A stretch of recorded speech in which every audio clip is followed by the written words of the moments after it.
Aloha, welcome to Chappie's Tiki Bar. We got a great episode today. Today's Tuesday, which makes it Taco Tuesday, so we're going to be doing something taco related. First up, I'm going to show you a drink I made. This is from Frankie's Tiki Room in Las Vegas, Nevada. I'm getting it from frankiestikiroom.com. It's called a Polynesian Pile Driver, and according to frankiestikiroom.com, it says a pink punch in the face guaranteed to send you off the deep end. So I've already made it. I'll just put the ingredients on the screen there.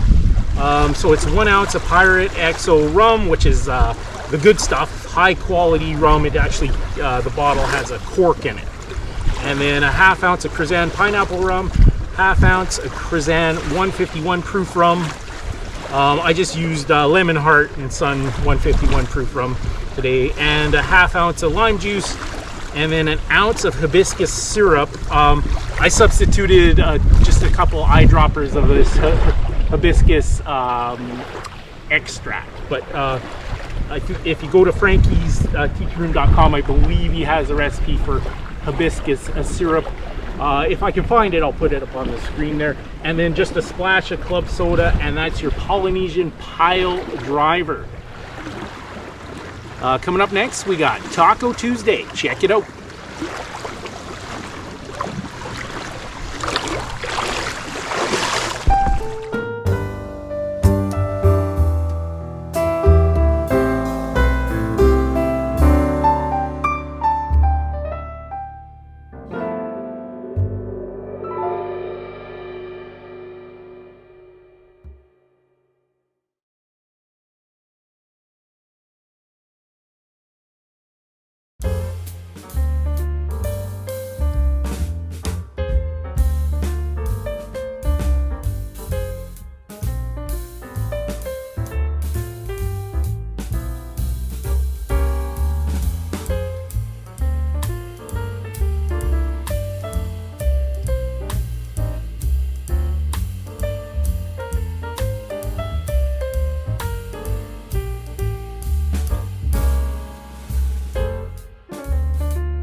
Thanks for watching another episode of Chappie's Tiki Bar. What's that, Mookie? Mookie says life is hard. That's just the way it goes. But sometimes it goes the other way. See you next time on Chappie's Tiki.